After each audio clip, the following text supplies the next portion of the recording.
What happens when you finally stop negotiating with your own value? Not by repeating hollow affirmations, but by awakening to a truth that settles deep into your bones. You are worthy without condition. Most of us live beneath that truth. We trade our peace for approval. We forgive people who keep breaking us. We accept crumbs and call it kindness. In Buddhism, there is a shift, a quiet but irreversible turning point where you stop chasing and start choosing. And when it happens, life itself begins to change. Stay with me, because at the end, I'll share a powerful bonus habit that can rewire your self-worth forever. Before we begin with number 1, where every video is a doorway to calm, clarity, and timeless Buddhist insight you won't find anywhere else. 1. The silent currency of life. If your self-worth were written in invisible ink, what story would it leave across the pages of your days? The world has a quiet way of reading it, even when you think no one is watching. The world mirrors what you believe you deserve. These are not just poetic words. They are a truth that shapes every interaction, every choice, every unseen ripple of your life. Your self-worth is like the fragrance of a flower. No one can touch it, yet it changes the way the world approaches you. When a flower releases its scent, bees arrive without it calling. In the same way, when you carry the fragrance of self-respect, you don't have to chase acceptance. It comes to you naturally. Imagine walking into a room carrying nothing but quiet certainty. No performance, no mask, no desperate need to be liked. Only the steady, grounded knowing that you are enough. Watch closely, even in your mind's eye, how people's eyes shift toward you, how their words soften, how the room bends subtly around your presence. But when self-worth is neglected, we unconsciously send a different signal, one that tells the world we are willing to settle for less. That's when life offers us crumbs instead of a feast. Not because life is cruel, but because we have silently agreed to it. How many times have you said yes when your heart was begging you to say no? How often have you tolerated words or actions that left you feeling smaller? Buddhism teaches that all things arise from the mind. The way you value yourself is not arrogance. It is mindfulness in action. It is the recognition that your time, your energy, and your presence are sacred. When you honor these, you align with the truth that every being has inherent worth. And in that alignment, the outer world begins to reflect the respect you give yourself. So pause and ask yourself, what silent message does your presence send before you even speak? Does it say, I am worthy of peace, kindness, and love? Or does it whisper, I will accept whatever is given to me? Remember, you teach others how to treat you by the way you treat yourself. The shift begins the moment you stop bargaining with your own soul. The day you decide to value yourself is the day your relationships change, your boundaries strengthen, and your inner peace grows roots. This is the silent currency of life. It needs no announcement, only consistent practice. When you finally value yourself, you stop chasing seats at tables you've outgrown. You rise and the world rises with you, the chain between craving and settling. Why does wanting something too much often make it slip away? At first it seems unfair, like life is withholding what you've worked so hard for, but beneath the surface lies a quieter truth. Desire without wisdom leads to self-abandonment. When the heart burns with unbalanced craving, it stops listening to what truly serves it and starts bargaining with its own dignity just to hold on. It is like gripping a bird too tightly. You hope to keep it close, but the very pressure of your hands harms what you wanted to protect. Or imagine holding water in your palms. At first it rests there, cool and clear. But the moment you clench your fingers, it slips away through the smallest spaces. In this way, our fear of losing can become the reason we lose. When we want someone's love, approval, or opportunities so badly, we often start bending ourselves into shapes that don't fit who we are. We tolerate what we shouldn't. We chase when silence would serve us better. And without realizing, we trade away our peace, our values, and our self-respect for the mere chance of keeping what we desire. Buddhism teaches that attachment is not love, and craving is not care. True value of self or others can only grow in the space where freedom and respect are present. When we cling, we create suffering, because clinging says, "I am not enough without this." But valuing yourself says, "I am whole, and I will share that wholeness with what complements it, not what consumes it." So where in your life have you held on so tightly that you lost yourself? Was it in a relationship where silence felt safer than speaking your truth? Was it in a job that drained you because leaving felt too risky? Or perhaps in the image of who you thought you had to be, long after it stopped feeling like you? If you loosen your grip, you do not lose everything. You simply stop crushing it. You allow what is meant for you to stay, not because you trapped it, but because it chooses to remain. And what is not meant for you, you let drift away without making your worth the cost of keeping it. The chain between craving and settling is broken the moment you decide that nothing is worth abandoning yourself for. When you stand in that quiet power, life begins to meet you with the same energy. You stop chasing, and you start attracting. You stop gripping, and you start receiving. And in that space, your self-worth finally breathes. We'd love to hear your thoughts. If you're not sure what to say, just type, "My worth sets me free." Detachment as self-respect. Could walking away be the highest form of love for yourself? We often think holding on shows strength, but sometimes it is in the quiet act of letting go that we reclaim our deepest power.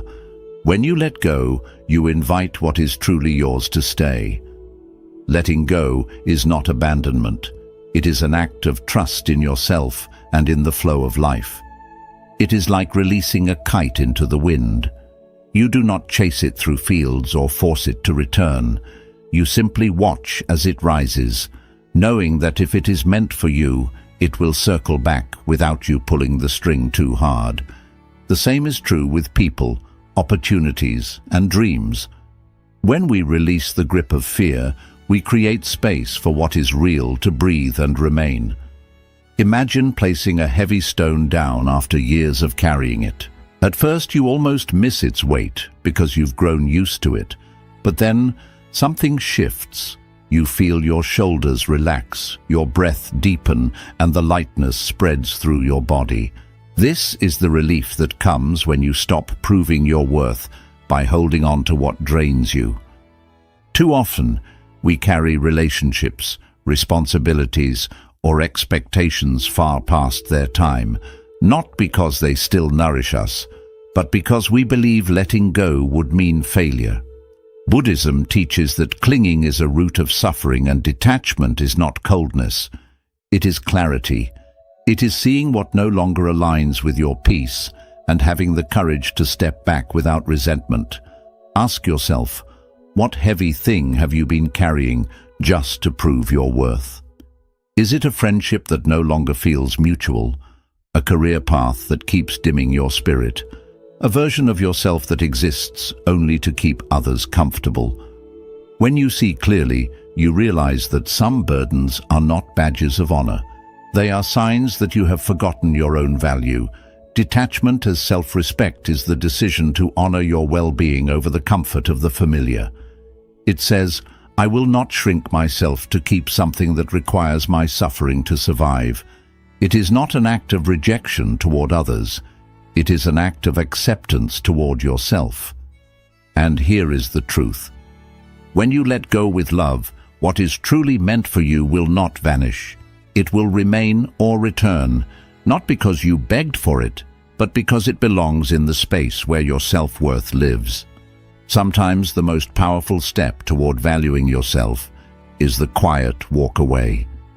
Not out of anger, but out of devotion to your peace, to your truth, and to the lightness you were always meant to carry. The thin line between humility and disappearing.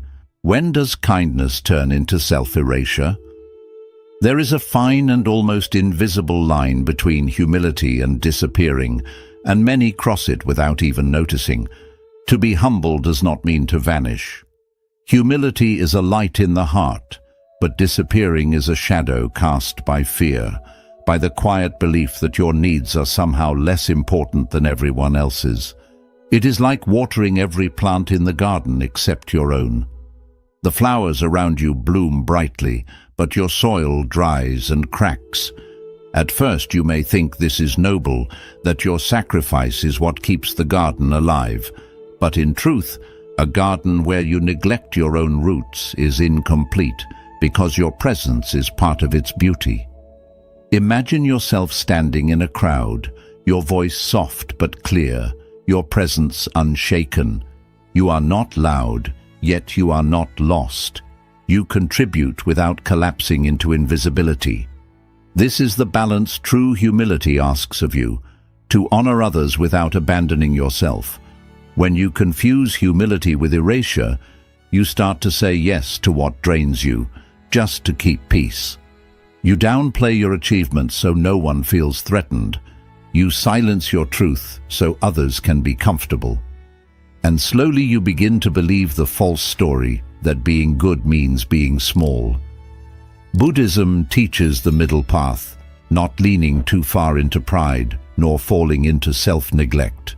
To value yourself is not to stand above others, but to stand with them as an equal. True humility is grounded. It bows with respect, but it does not kneel in self-denial. Ask yourself, where have you mistaken silence for virtue? Was it in a moment where you swallowed your truth to avoid conflict, or when you let someone's needs override your own, even when it cost you peace? When did you last choose yourself over pleasing others? And how did that choice feel in your body? Choosing yourself does not mean you stop giving. It means you give from a place of fullness, not depletion. It means your kindness is rooted in strength, not in the hope of being accepted. When you value yourself, you understand that your voice, your needs, and your dreams are not interruptions. They are part of the harmony. There is a power in being humble, yet visible, gentle, yet unshaken. The world needs your light, not your absence. And when you honor your worth while honoring others, you create a balance that nourishes everyone, including yourself. Remember, disappearing is not humility. True humility allows you to remain present, to keep your soil watered, and to bloom alongside every other flower in the garden. We'd love to hear your thoughts.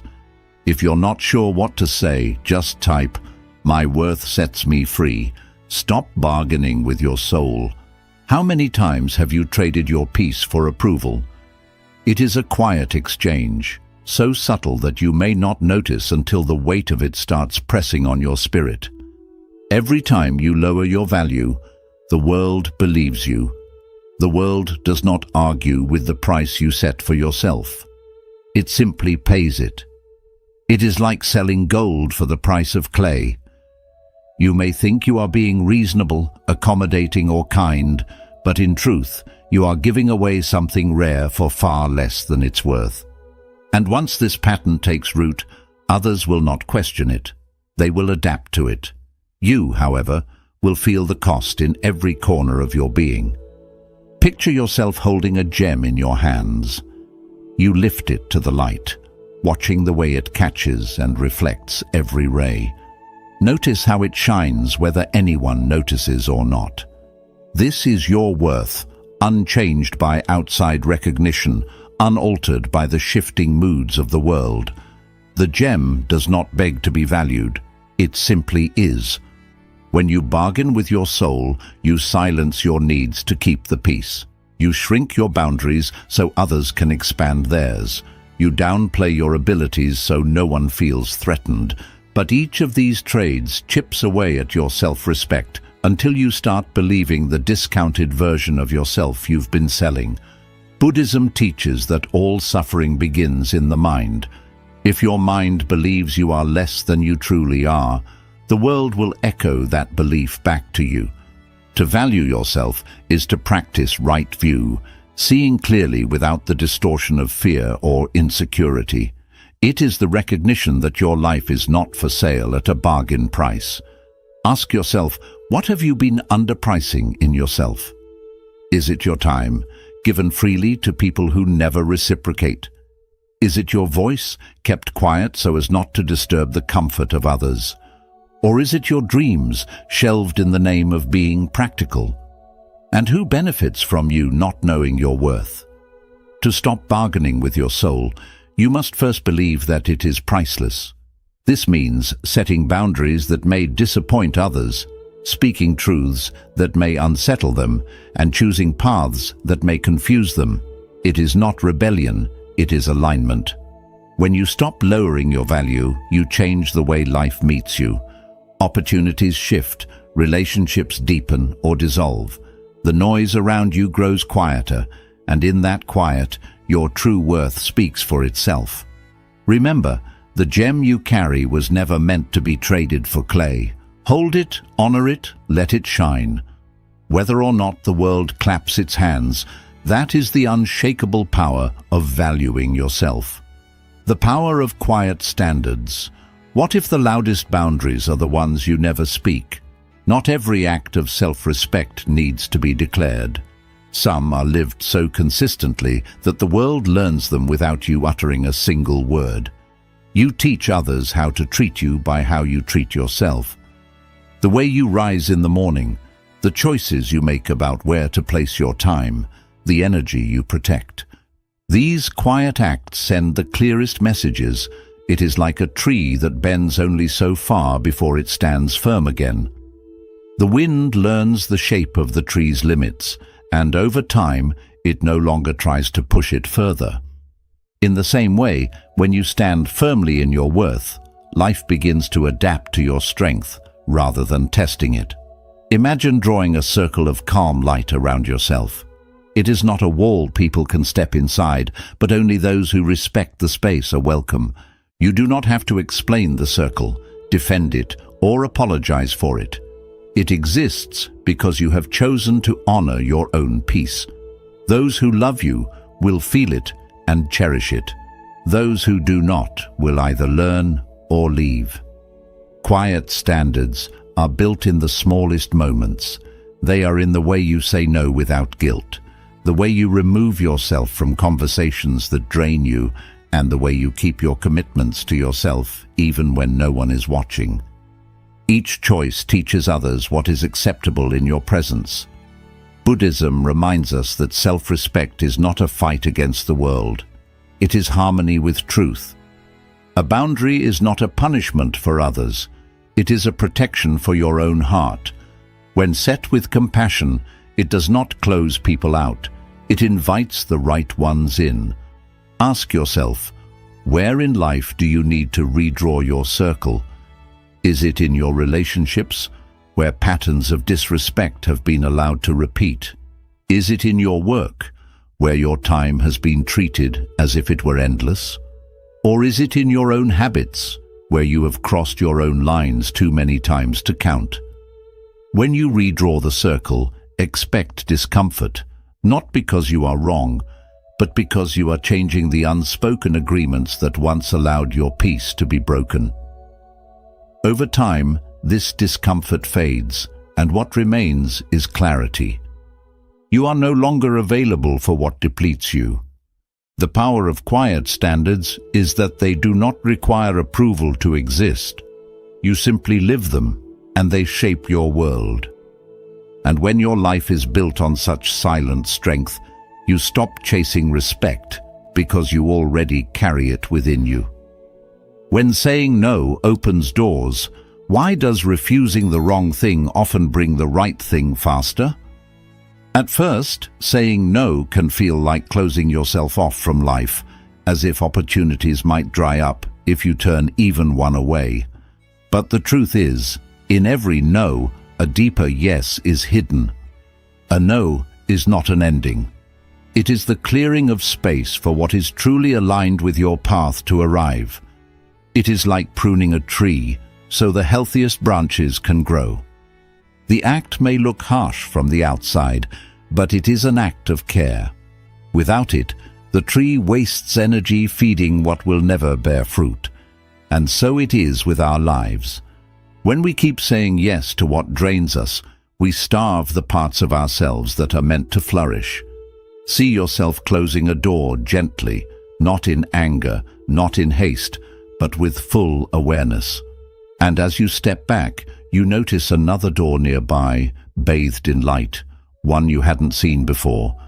This is the magic of a mindful no. It shifts your attention to the possibilities you once overlooked. Saying no is an act of valuing yourself, because it protects your energy, your time, and your peace from being scattered in places where they cannot grow. Every yes you give is a seed you plant.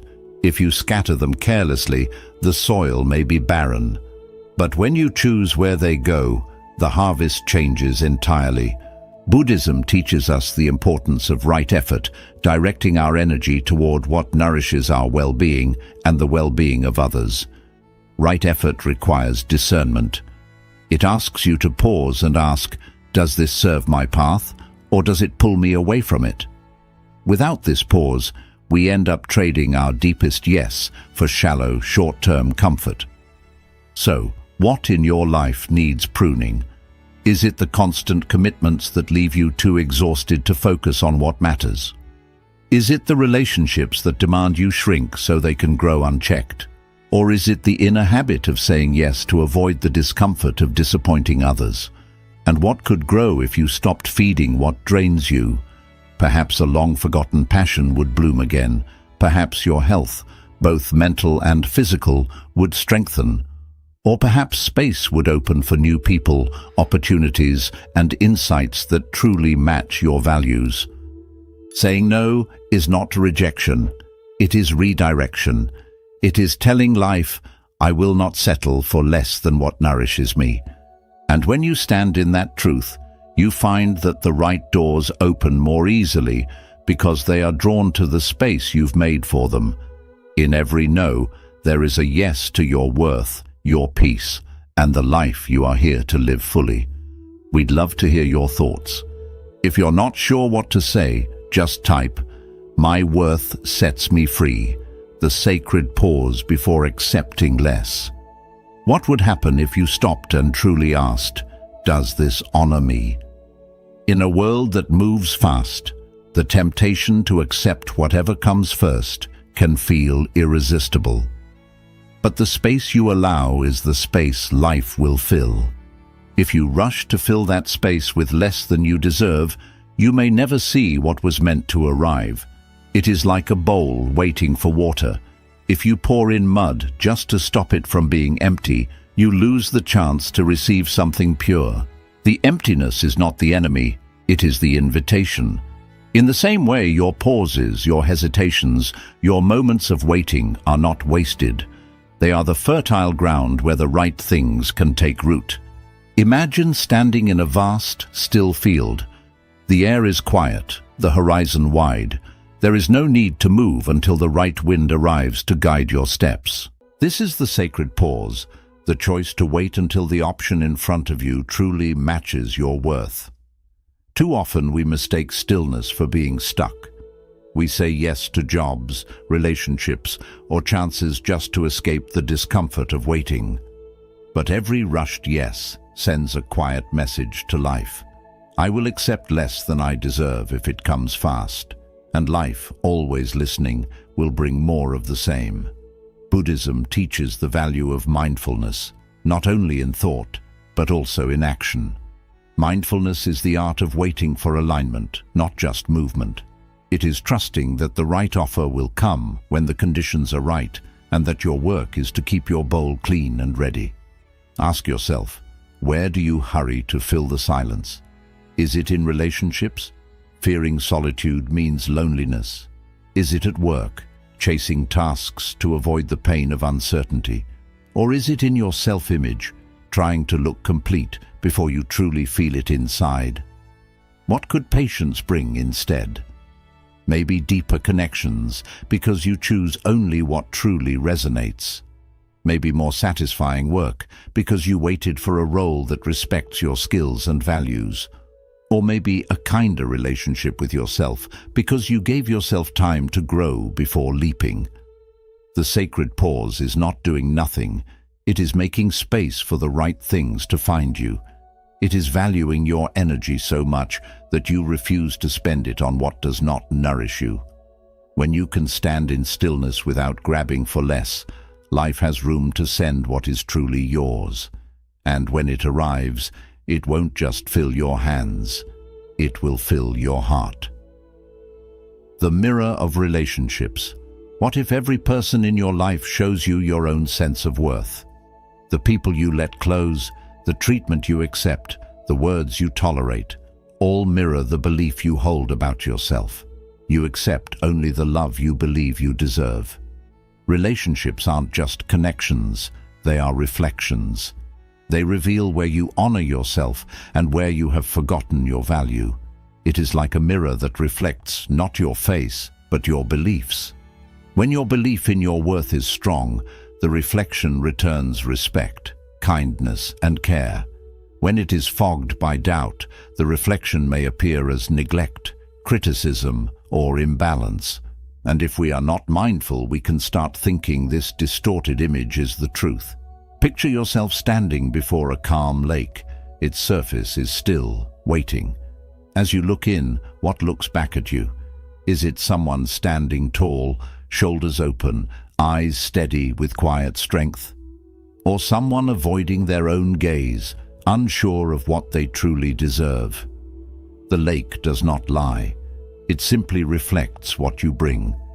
Every relationship, from the closest bond to the briefest meeting, is part of this mirror.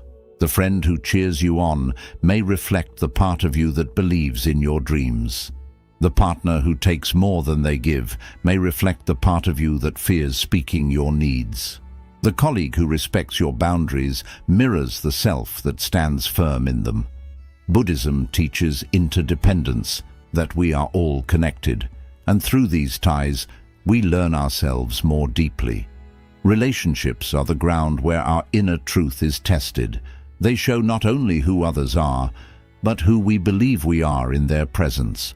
Ask yourself, who in your life reflects your highest self?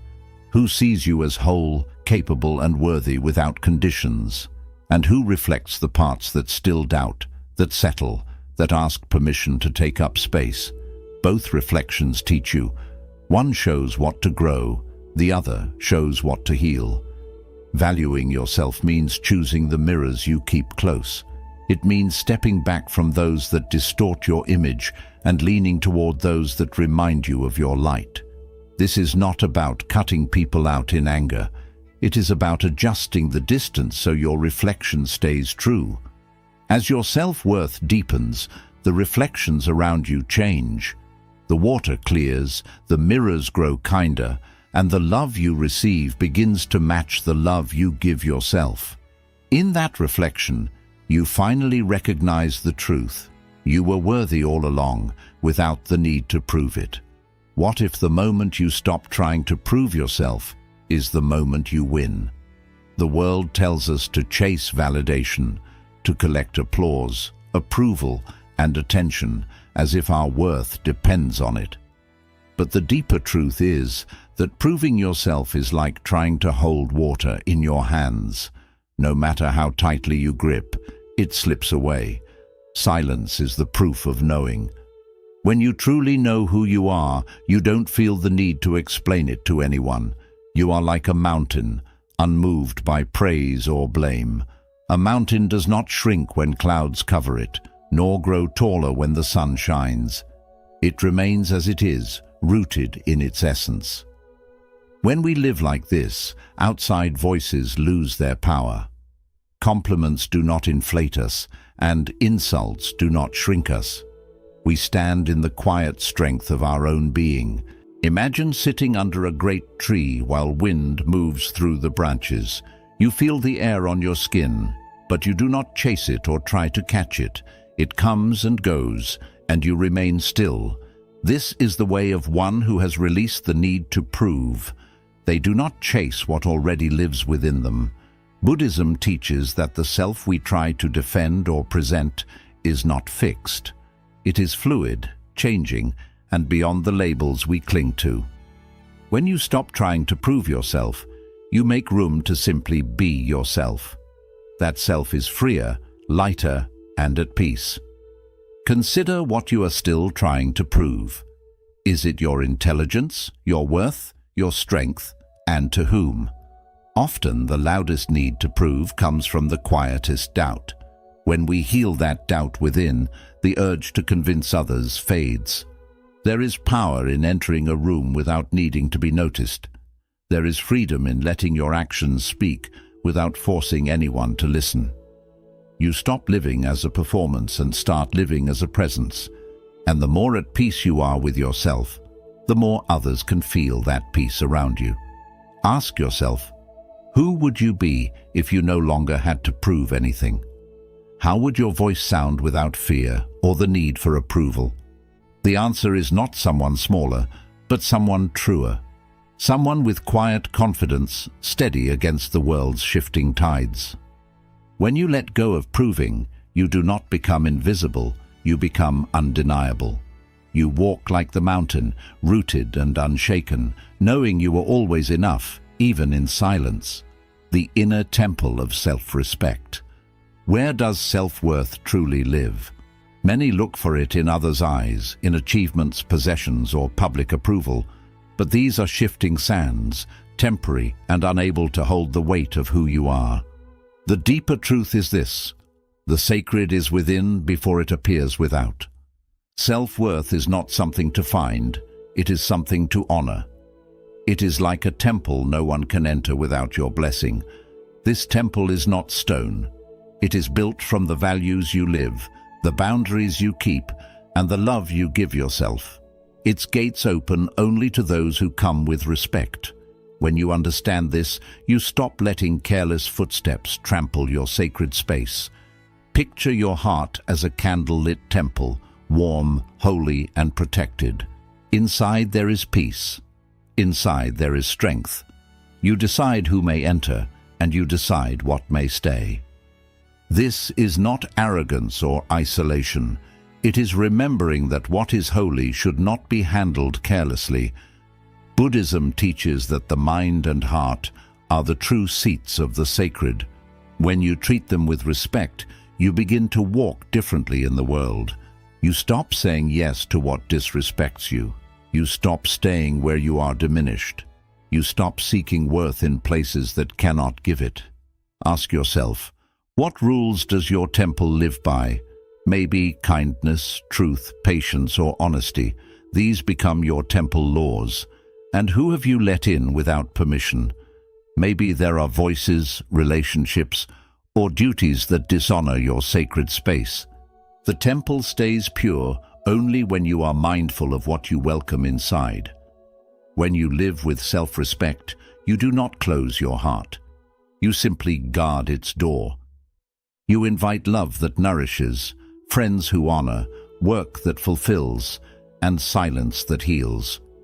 Everything else you gently turn away. This is what happens when you truly value yourself. You stop begging for a seat at the wrong tables. You stop making excuses for those who harm you.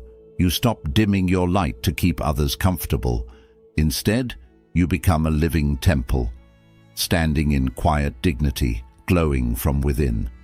So today, step inside your inner temple, light its candles, clear its floors, stand at its gate and see who is there.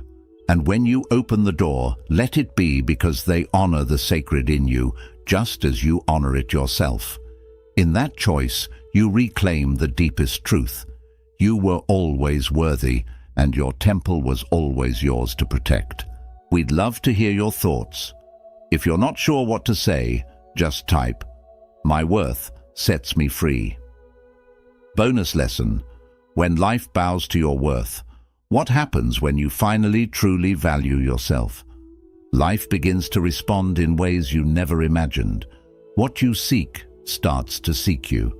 The struggle of chasing, proving, and forcing starts to fade. Your presence, rooted in self-worth, becomes like the moon pulling the tides. You no longer grasp at what isn't yours, yet everything meant for you moves quietly in your direction. Imagine standing at the edge of the ocean. The waves arrive without your command, each one perfect in timing and form. You don't run into the water demanding they come faster. You simply stand, knowing they will arrive. In the same way, when you honor yourself, you stop chasing what is not ready and trust what is meant for you to find you.